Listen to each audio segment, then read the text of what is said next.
Towed anti-tank guns are a type of artillery designed specifically to destroy tanks and other armored vehicles. They are usually used from stationary defensive positions. The development of specialized anti-tank ammunition and anti-tank guns was spurred by the advent of tanks during World War I. Common characteristics of anti-tank guns: high muzzle velocity. To penetrate armor, these guns fire specialized ammunition from long barrels to achieve high muzzle velocity. Specialized ammunition uses ammunition such as armor-piercing, AP, and high explosive. Anti-tank, heat projectiles. Mobility. Although initially lighter and more easily portable than conventional artillery, making them suitable for infantry maneuvers. As their size and caliber increased, they became heavier and more difficult to maneuver, limiting their role to stationary defense. During World War II, both sides were forced to develop self-propelled anti-tank guns to increase their mobility. Concealment. It was generally dug in, hidden, and supported by infantry to await enemy attack. Example: Pak-40, Germany. The 7.5 Pak-40 was a famous German anti-tank gun during World War II. History and development. Beginnings. Studies of the 75 Pak-40 gun began in the summer of 1939, at the beginning of World War II.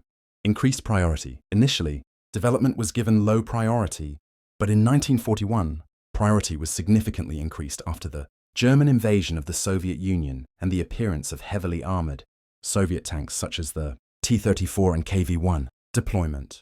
The first prototypes reached the front in November 1941 and immediately demonstrated their effectiveness in destroying tanks.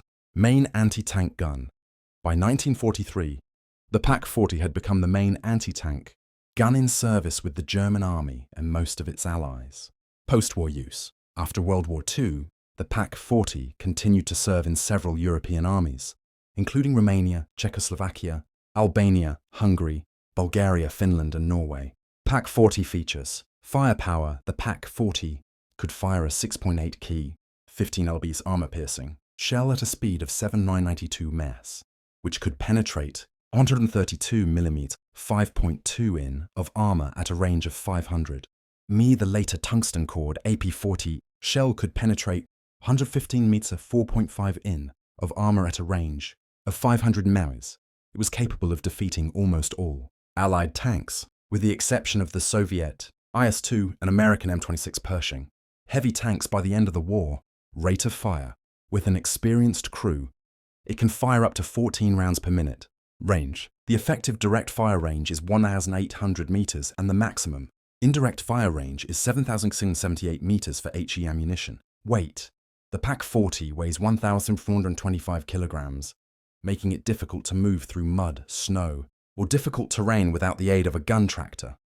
Adaptability. Inspired by Heinz Guderian, the gun, designated K-40, was successfully mounted on several self-propelled armored personnel carriers, such as the Panzerjäger Marder 3 tank, destroyer, and the Serkev's 251 half-track. Technical details. Pak-40. Country of origin: Germany. T-Bone anti-tank gun. Caliber: 75 mm. Barrel length: 3.45 meter L46. Weight in action: 1,425 key. Crew 6, can be operated by one soldier if necessary.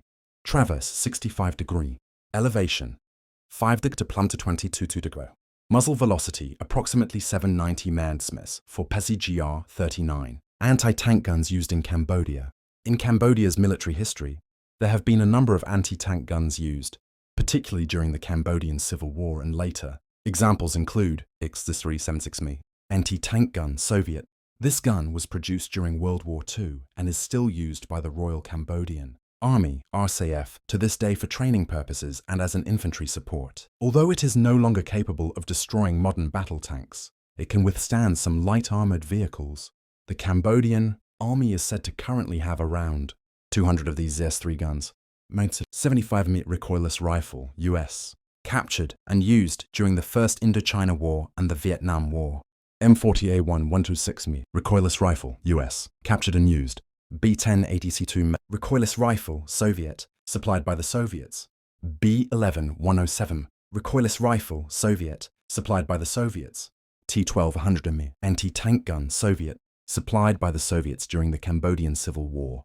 These types of guns, although slightly different from purely towed anti-tank guns like the Pak 40 are all in the non-self-propelled anti-tank weapon category.